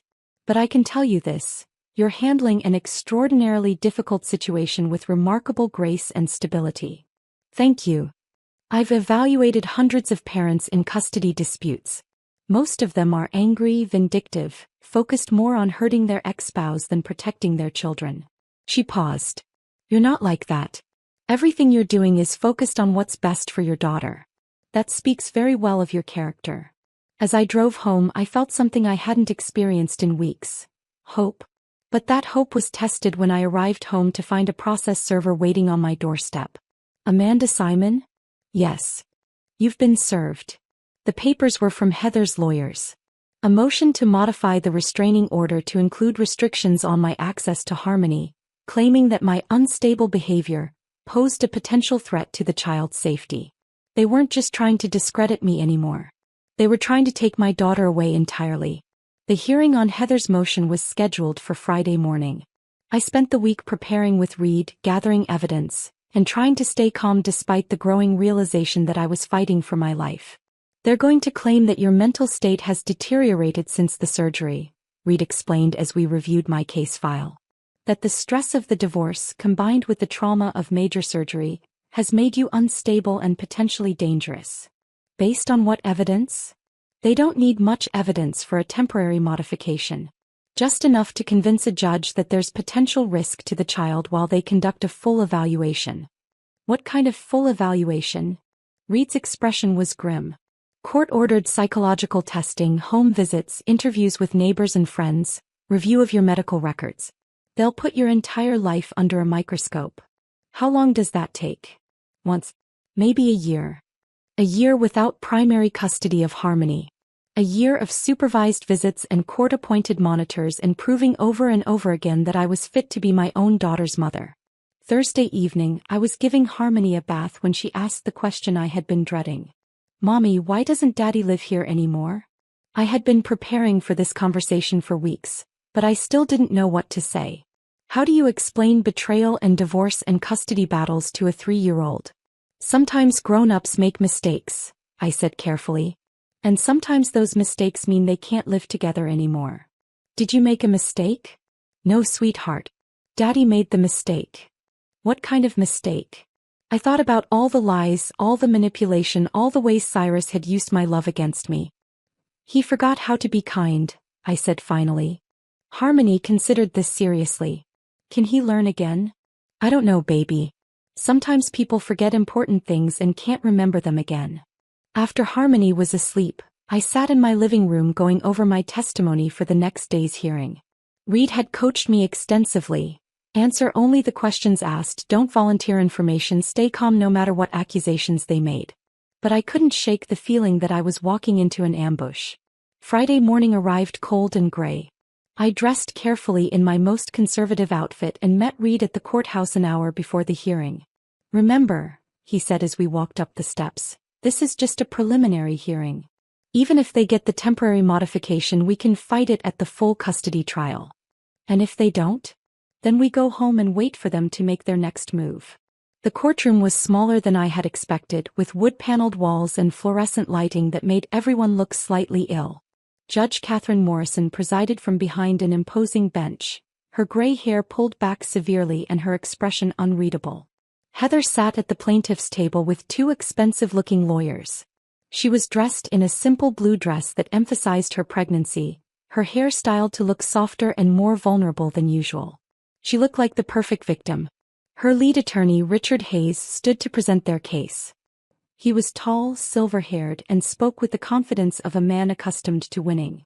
"Your Honor, we're here today because of serious concerns about Mrs. Amanda Simon's mental state and her ability to safely care for her minor daughter." He painted a picture of a woman whose life had spiraled out of control. The kidney donation surgery that had left me physically weakened and emotionally unstable. The bitter divorce proceedings that had revealed my vindictive nature. The harassment of his client that had necessitated a restraining order. "Mrs. Simon has shown a pattern of increasingly erratic behavior," Hayes continued. "She has made false accusations against my client, engaged in a media campaign designed to damage reputations, and shown a concerning fixation on revenge rather than the well-being of her child." He presented evidence I had never seen before. Psychiatric reports claiming I was suffering from post-surgical depression and adjustment disorder. Witness statements from neighbors saying I had been seen yelling and crying in my yard. Phone records allegedly showing harassing calls to Heather. All of it lies. All of it fabricated. All of it presented with the smooth confidence of expensive legal representation. When Reed stood to respond, he seemed small and outmatched. "Your Honor, these allegations are completely without merit. Mrs. Simon has never harassed anyone, never made threatening phone calls, never engaged in any behavior that would endanger her child." He presented our evidence. Dr. Howard's medical report showing I was in excellent health. Dr. Wells's preliminary psychological evaluation confirming my mental stability, character references from teachers and neighbors and friends. But Hayes was ready for everything Reed presented. He questioned Dr. Howard's objectivity, given his role in the kidney donation. He suggested that Dr. Wells's evaluation was premature and potentially biased. He cast doubt on every piece of evidence we had so carefully gathered. "Your Honor," Hayes concluded, "we're not asking the court to permanently remove this child from her mother. We're simply asking for temporary protections while a full evaluation can be conducted. Surely the child's safety must be the court's primary concern." Judge Morrison listened to both sides, asked a few clarifying questions, then announced she would recess for 30 minutes to consider her decision. Reed and I waited in the hallway, watching lawyers and clients stream past us toward the elevators. "How do you think it went?" I asked. "Their evidence was very convincing," Reed admitted. "Even though we know it's fabricated, it looked professional and thorough." "What are the chances she'll grant their motion?" 50-50. Maybe worse. When we returned to the courtroom, Judge Morrison's expression gave nothing away. "I've reviewed the evidence presented by both parties," she began. "While I have some concerns about the allegations made against Mrs. Simon, I also recognize that the court's primary duty is to protect the best interests of the child." My heart sank. "Therefore, I am granting a temporary modification of custody. Mrs. Simon will retain supervised visitation rights with her daughter, to be conducted at the court-approved family center, pending a full psychological and home evaluation." The gavel fell and my world shattered. I had lost. The supervised visitation center was a depressing beige building with fluorescent lights and plastic furniture. Twice a week, for 2 hours each time, I was allowed to see my daughter under the watchful eye of a court-appointed monitor. The first visit was heartbreaking. "Why can't I go home with you, Mommy?" Harmony asked as we sat at a small table playing with donated toys. "Because there are some grown-up problems that need to be figured out first," I said, trying to keep my voice steady. "What kind of problems?" "Legal problems. Nothing you need to worry about." But she was worrying. I could see it in the way she clung to me when our time was up, in the way she asked the same questions over and over, in the way she had started wetting the bed again according to the reports from her temporary guardians. The temporary guardians were Catherine and Murphy Simon. My daughter was living with the people who had orchestrated my husband's betrayal, and there was nothing I could do about it. The psychological evaluation process was every bit as invasive as Reed had warned. Court-appointed psychologists interviewed me for hours, asking about my childhood, my marriage, my feelings about Cyrus and Heather and the divorce. They visited my house, taking photos and making notes about everything from my refrigerator contents to the books on my shelves. They interviewed Mrs. Cooper, Harmony's teachers, people I hadn't spoken to in years. They wanted to know if I had ever used drugs, ever been treated for mental illness, ever had thoughts of harming myself or others. They asked the same questions over and over, looking for inconsistencies, waiting for me to crack under pressure. But I didn't crack. I answered every question honestly, submitted to every test, cooperated with every invasive inquiry into my life. Because the alternative was losing Harmony forever. Meanwhile, the federal case against Stewart continued to make headlines. Cyrus's cooperation had helped prosecutors uncover a money laundering operation that spanned multiple states and involved millions of dollars in illegal transactions. Stewart was facing life in prison. And Heather was facing the reality of what it meant to be married to a federal witness. She's in witness protection now, Detective Torres informed me during one of our coffee meetings. New identity, new location, federal marshals for protection. What about the pregnancy? Due in 3 months. The baby will be born in hiding with a fake name and no connection to the Stewart family legacy. I should have felt satisfaction at Heather's downfall, but mostly I just felt empty. Her suffering wasn't going to bring my daughter home. There's something else, Torres continued. The federal investigation has turned up some interesting information about the psychological reports used in your custody case. What kind of information? The kind that suggests they might not be entirely legitimate. Hope flickered in my chest for the first time in weeks. What do you mean? I mean, one of the psychologists who allegedly evaluated you has been under investigation for falsifying reports in exchange for payment. The feds are looking into whether Stewart's money was used to buy fabricated evidence against you. Can you prove it? Working on it.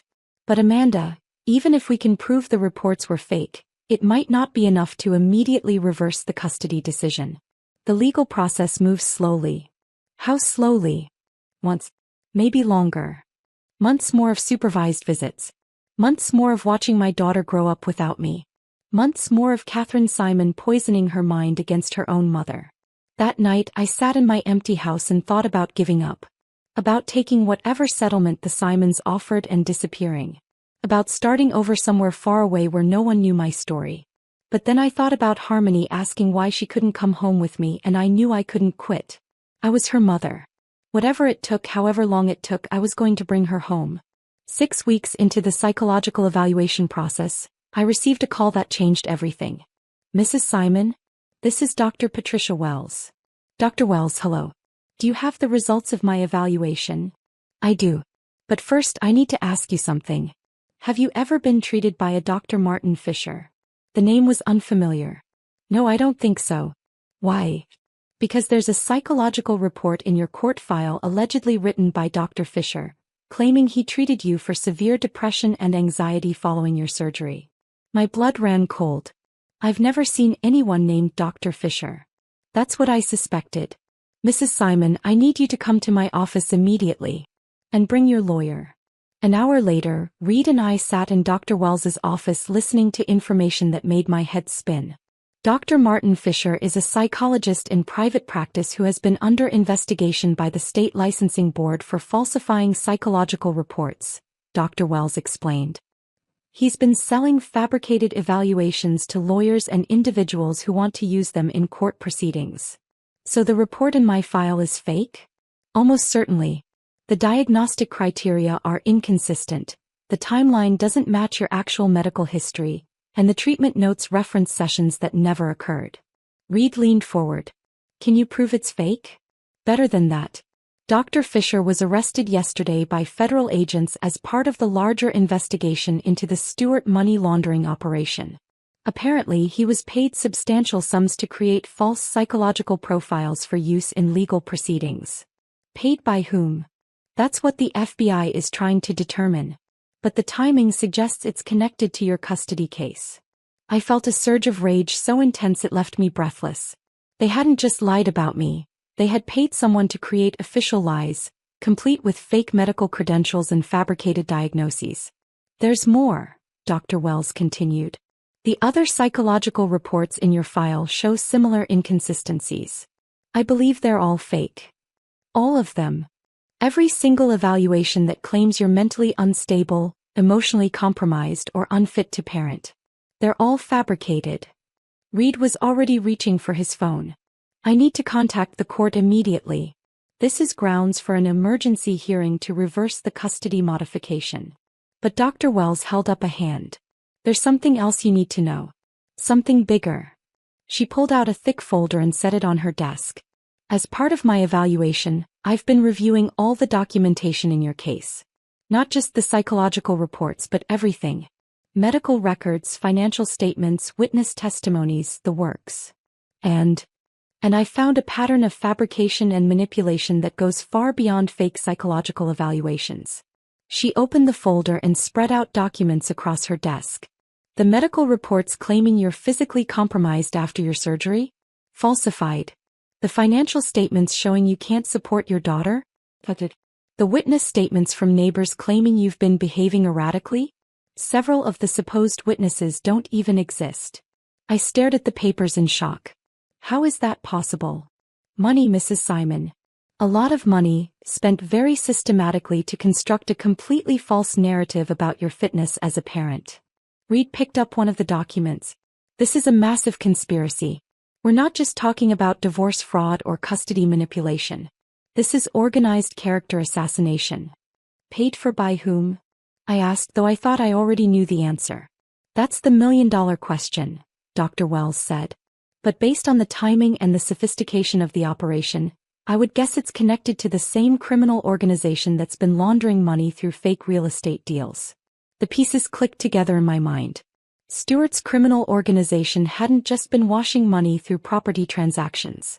They had been using their network of corrupt professionals, lawyers, doctors, psychologists, to provide fabricated evidence for legal cases, including mine.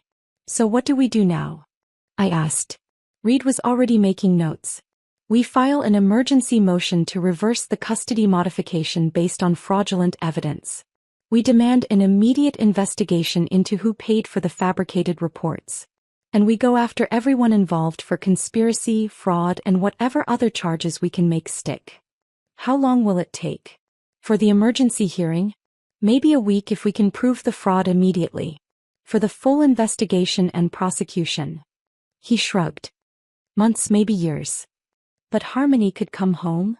If we can prove the psychological reports were fabricated, and if we can show the judge that there was never any legitimate basis for removing her from your custody, then yes. She could come home very soon.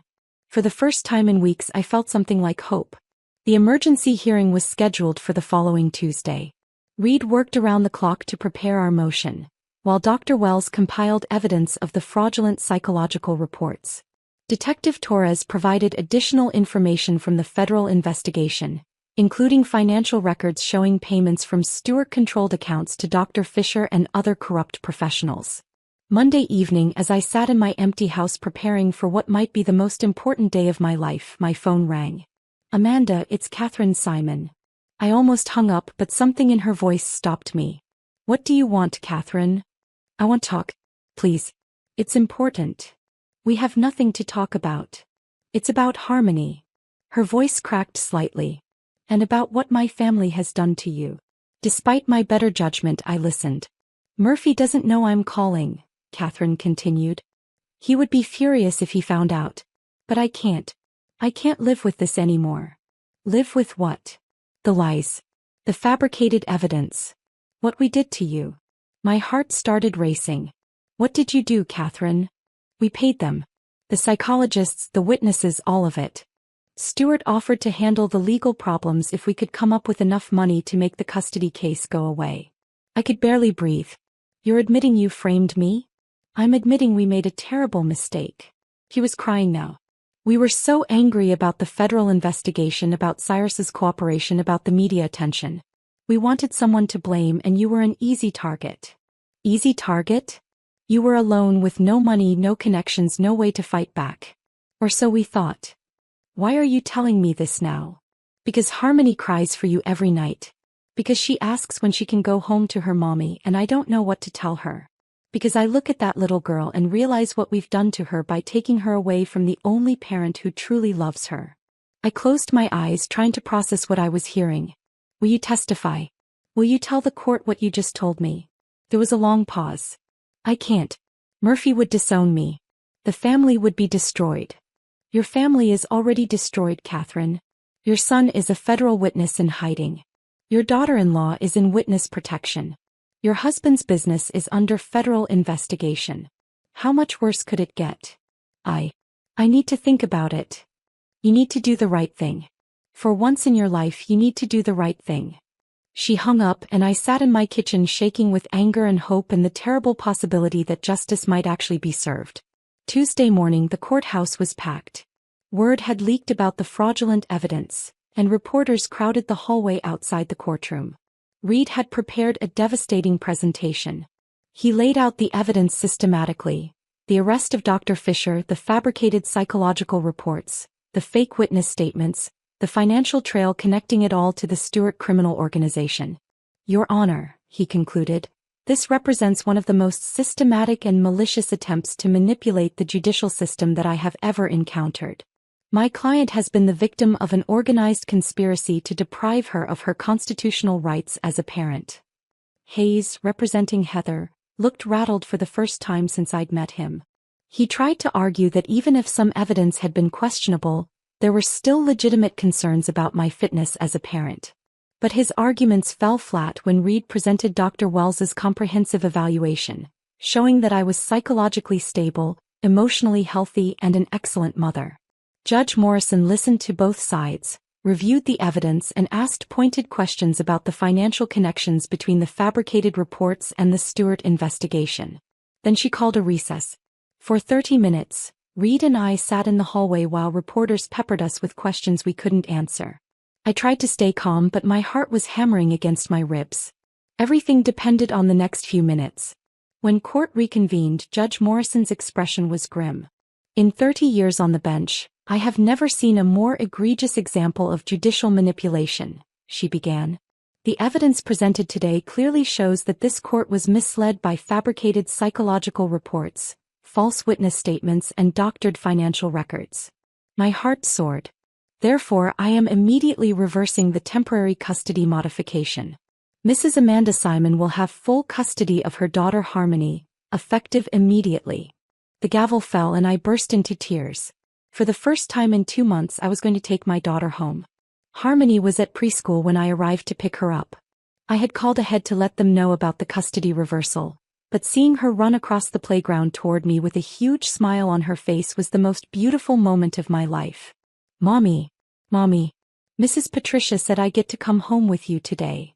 I scooped her up and held her tight, breathing in the scent of her hair and feeling her small arms around my neck. That's right, baby. You're coming home. Forever and ever? Forever and ever. We stopped at the grocery store on the way home and bought everything needed for a celebration dinner. Harmony's favorite chicken nuggets, mac and cheese, chocolate ice cream for dessert. Simple food for a perfect homecoming. That evening, as I watched Harmony play with her toys in her own room, surrounded by her own things, I felt a peace I hadn't known in months. She was home. She was safe. He was mine. But the story wasn't over yet. 2 days after Harmony came home, Detective Torres called with news that would complete my revenge in ways I had never imagined. The federal investigation just took a major turn, he said. They found something big. What kind of something? Remember those kidney compatibility tests you had done before your surgery? Of course. Well, it turns out Cyrus had compatibility testing done with other potential donors too, including Heather Stewart. My blood ran cold. What are you saying? I'm saying Heather was tested as a potential kidney donor for your husband months before you ever knew he was sick. And she was a perfect match too. The words hit me like a physical blow. She could have donated her kidney to save him? She could have. But she chose not to. I sat down heavily trying to process this information. So while I was volunteering to give up my kidney to save his life, His girlfriend was refusing to do the same thing. And he let you do it instead. The full scope of Cyrus's betrayal crashed over me like a wave. He had known that both his wife and his mistress were compatible donors. He had chosen to let me sacrifice my health and undergo major surgery while protecting the woman he actually wanted to be with. I had been disposable to him even then. A convenient source of spare parts. There's more, Torres continued. The medical records show that Heather's refusal to donate was based on concerns about scarring and future pregnancy complications. She didn't want to risk her body for him. But she was fine with me risking mine. Apparently so. I thought about Heather's visit to my house, her sweet smile as she thanked me for saving Cyrus's life so she could marry him. She had known the entire time that she could have saved him herself but had chosen not to. Does Cyrus know that I know about this? Not yet. But Amanda, this information is going to come out in the federal trial. Heather's medical records are part of the evidence against Stewart, and this detail is in there. What will happen to her? Well, she's already in witness protection because of her husband's cooperation. Her father is facing life in prison. Her marriage is effectively over since Cyrus will be in federal witness protection for years. And now this information about her refusing to donate her kidney is going to become public record. I felt a cold satisfaction settle in my chest. So her reputation will be destroyed. Completely. No one forgives a woman who could have saved her lover's life but chose to let his wife do it instead. That night I couldn't sleep. I kept thinking about the kidney compatibility tests, about Heather sitting in some doctor's office making the calculated decision to let me sacrifice myself instead of risking her own perfect body. I thought about Cyrus knowing this and saying nothing, letting me believe I was his only hope while he protected his precious mistress from any real sacrifice. I thought about the phone calls, the planning, the careful orchestration of his new life while I recovered from surgery to save the life he was planning to share with someone else. The next morning brought a phone call I had been expecting. Amanda, it's Reed. The district attorney wants to meet with you. About what? About pressing additional charges against Cyrus and Heather. Fraud, conspiracy, emotional distress. The kidney donation angle has given you grounds for a civil lawsuit that could be worth millions. Millions. You donated an organ under fraudulent pretenses. You were deceived about the necessity of your sacrifice, manipulated into major surgery to benefit people who were actively working against your interests. Any jury would award you substantial damages. I thought about it for exactly 30 seconds. Set up the meeting. The civil lawsuit made national headlines. Kidney donor sues husband and mistress for fraud. Appeared on front pages across the country. The story had everything that captured public attention. Medical drama, marital betrayal, criminal conspiracy, and a victim who had literally given part of herself to save someone who was planning to destroy her life. Social media exploded with support for me and outrage towards Cyrus and Heather. The hashtag kidney betrayal trended for days. Someone started a legal defense fund that raised over $100,000. But more importantly, the lawsuit gave me access to discovery tools that revealed the full extent of their conspiracy. Under oath, in depositions that were leaked to the media, the truth came out piece by piece. Cyrus admitted that he had known about his kidney disease for over a year before telling me. He admitted that Heather had been tested as a donor and had refused. He admitted that he had planned our divorce before my surgery. Heather, testifying from her witness protection location via video link, admitted that she had known I was donating my kidney while she refused to donate hers. She admitted that she had participated in planning the fabricated evidence for the custody case. Catherine Simon, faced with potential criminal charges for her role in the conspiracy, finally broke and testified about how the family had paid for fake psychological reports and witness statements. Murphy Simon, his business empire crumbling under federal investigation, admitted to financing the character assassination campaign against me. One by one they all fell. But the most satisfying moment came during Cyrus's deposition, when my attorney asked him a simple question. Mr. Simon, do you believe your ex-wife Amanda donated her kidney to you out of love? Cyrus, looking haggard and defeated, stared at the camera for a long moment. Yes, he said finally. And how did you repay that love? I made mistakes. You planned to divorce her while she was being tested to save your life, didn't you? Yes. You hid assets and prepared to take custody of your daughter while she was recovering from surgery to save your life, didn't you? Yes. You married another woman 1 week after serving divorce papers to the woman who gave you her kidney, didn't you? Yes. The video of that deposition played on news programs across the country. Cyrus Simon, the man who had received the ultimate gift of love and repaid it with betrayal, admitting his crimes to the world. The civil lawsuit was settled out of court for an amount that my attorney described as substantial enough to ensure that Amanda and Harmony will never have financial worries again. The criminal cases moved forward with devastating efficiency. Stewart was sentenced to life in prison without parole for money laundering and racketeering. Dr. Fisher received 10 years for fraud and conspiracy. Cyrus, because of his cooperation with federal prosecutors, received a reduced sentence of 3 years in minimum security prison, followed by 5 years in witness protection. Heather faced no criminal charges, but her life was effectively over.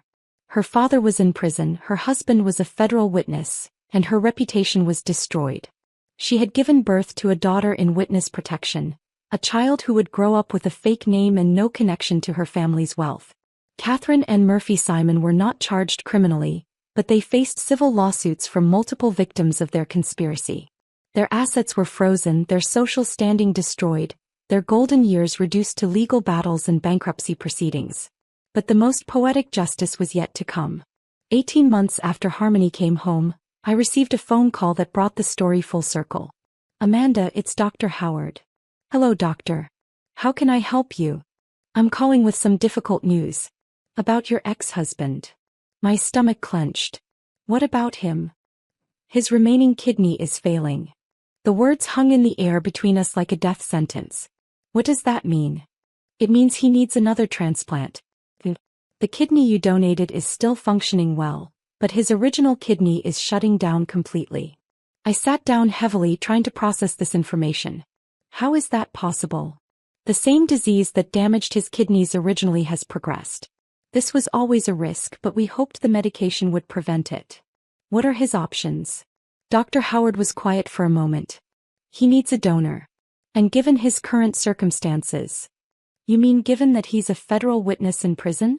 That, and the fact that his actions have become public knowledge. It's very difficult to find donors for people who are perceived as unsympathetic. I understood. Who would donate a kidney to save the life of a man who had betrayed his wife's sacrifice so completely. There's something else, Dr. Howard continued. The family has reached out through intermediaries. They're asking if you would consider donating your remaining kidney. The audacity took my breath away.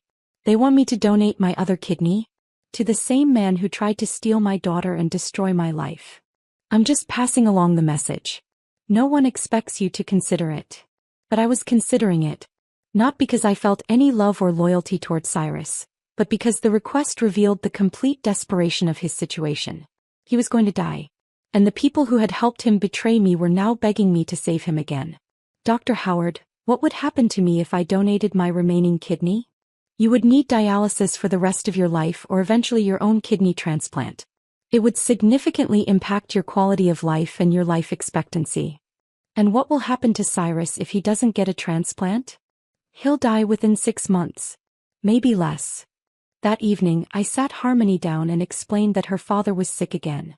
Is Daddy going to die? She asked with the matter-of-fact curiosity of a 4-year-old. I don't know, sweetheart. He might. Are you going to save him again? The question that had been haunting me all day, asked by my daughter with perfect innocence. I don't think so, baby. I don't think I can save Daddy this time. She nodded solemnly and went back to playing with her dolls. The next morning brought a phone call from Catherine Simon. Her voice was different than I had ever heard it. Broken, desperate, stripped of all arrogance. Amanda, please. I'm begging you. Begging me for what, Catherine? To save my son's life. Again. I almost laughed at the irony. The same son you helped frame for custody fraud? The same son whose lies you supported? That son. I know what we did was wrong. I know we don't deserve your help. But please think about Harmony. She's going to lose her father. Harmony's father made his choices. He chose to betray me, lie to me, try to steal her away from me. Why should I sacrifice my life to save someone who tried to destroy hers? Because you're a better person than we are, Catherine said simply. Because even after everything we've done to you, You have a good heart. My good heart already gave him one kidney. He used that gift to plan my destruction. Amanda, I'll do anything. Give you anything. I'll sign over the house, the investments, everything. Just please don't let my son die. Your son is dying because of his own choices, Catherine. Just like I almost lost my daughter because of his choices. Please. He was crying now. I'm an old woman begging you to show mercy to my child. Haven't we all suffered enough? I hung up without answering. But her words stayed with me. Haven't we all suffered enough? Had they suffered? Really suffered the way I had suffered when they tried to take Harmony away from me? Catherine and Murphy had lost their social standing and their money, but they still had each other. They still had their freedom. Heather had lost her family's wealth and her perfect life, but she had her health and her child. Cyrus was facing death, yes, but he had brought it on himself through years of lies and betrayal. Had any of them truly paid the price for what they had done to me? That afternoon I called Reed. I want to make a public statement, I told him. About what? About Cyrus's condition. About the family's request that I donate my remaining kidney. Reed was quiet for a moment. Amanda, whatever you're planning, think carefully. The media attention around this is going to be intense. I'm counting on it. 2 days later, I stood in front of a crowd of reporters and cameras, with Harmony playing quietly nearby, and delivered a statement that would be remembered for years. My ex-husband Cyrus Simon is dying, I began. His family has asked me to donate my remaining kidney to save his life. They have offered me money, property, and appeals to my better nature. The crowd was silent, hanging on every word. 2 years ago, I donated my kidney to save this man's life because I loved him and believed he loved me. While I was recovering from that surgery, he was planning to divorce me and take my daughter away from me. He had been having an affair for over a year. His girlfriend could have donated her kidney too, but chose not to risk her own body. Murmurs rippled through the crowd of reporters. Cyrus Simon used my love as a weapon against me. He turned my greatest act of selflessness into a tool for his own selfish gain. He and his family then spent hundreds of thousands of dollars creating false evidence to steal my child from me. I paused, looking directly into the cameras. Now they want me to give up my remaining kidney, to sacrifice my life and my daughter's future, to save a man who tried to destroy us both. The crowd was completely silent now. My answer is no. The statement exploded across social media and news outlets. Hashtag No Second Chances became a rallying cry for people who felt I had already given enough. Others criticized me for letting a man die when I had the power to save him. But I didn't care about public opinion. I cared about justice. And justice, in this case, meant letting Cyrus Simon face the consequences of his choices. Cyrus Simon died 4 months later, alone in a federal medical facility, with only a prison guard and a chaplain present. His family was not allowed to visit due to his witness protection status. Heather, still in hiding with their daughter, was not permitted to attend the funeral. I did not attend the funeral either. Instead, I spent that day at the park with Harmony, watching her play on the swings and teaching her how to skip stones across the pond. "Mommy, is Daddy really gone forever now?" she asked as we walked home. "Yes, sweetheart. Daddy is gone. Will I forget him?" I thought about that question for a long time. You might forget some things about him. But you'll always remember that he was your daddy and that he loved you. It was the kindest truth I could offer her. Whatever Cyrus had done to me, he had been her father. She deserved to remember him with love, not bitterness. That night, after Harmony was asleep, I sat in my kitchen and thought about the strange journey that had brought me to this moment. 2 years ago, I had been a naive wife who believed in love and sacrifice and happily ever after. I had given away part of my body to save a man who saw me as expendable. Now I was a woman who had fought for her daughter, exposed a criminal conspiracy, and watched justice be served in the most poetic way possible. The man who had used my love as a weapon had died alone, abandoned by everyone he had betrayed others to protect. The woman who had refused to risk her own body but was willing to let me risk mine was living in hiding with a fake name and no future. The family that had tried to steal my daughter was bankrupt and disgraced. And I was free. Free from lies and manipulation and false promises. Free from people who saw my love as weakness and my sacrifices as entitlement to more sacrifices. Free to build a new life with my daughter, a life based on honesty and genuine love and the knowledge that we had survived the worst that people could do to us and come out stronger. Harmony is 9 years old now, a bright, confident child who loves school and soccer and painting pictures of our life together. She remembers her father vaguely as children do, but she knows that her mother fought for her when it mattered most. We live in a beautiful house in a good neighborhood, purchased with the settlement money from the civil lawsuit. I run a successful graphic design business from my home office, and Harmony attends a private school where she's thriving academically and socially. Mrs. Cooper still visits every week, bringing coffee and gossip and the wisdom of someone who has seen the full arc of this story from beginning to end. You did the right thing, she tells me sometimes when the topic of Cyrus's death comes up. You had already given him everything. You didn't owe him your life too. I know she's right.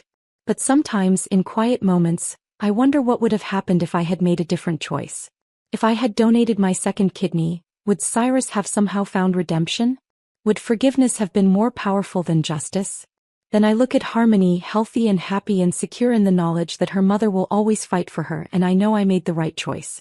Love is not about endless sacrifice. Love is not about giving until there's nothing left of yourself. Love is about protecting what matters most, even when that protection requires saying no to people who think they deserve your forgiveness. I learned that lesson the hard way, paid for it with pain and betrayal and the kind of suffering that changes you forever. But I learned it. And in the end, that knowledge was worth more than any kidney I could have given. The rain that started this story has long since stopped. The storm has passed, leaving clear skies and the promise of better days ahead. Harmony and I are ready for whatever comes next. Together we can weather any storm. After all, we've already survived the worst one of all.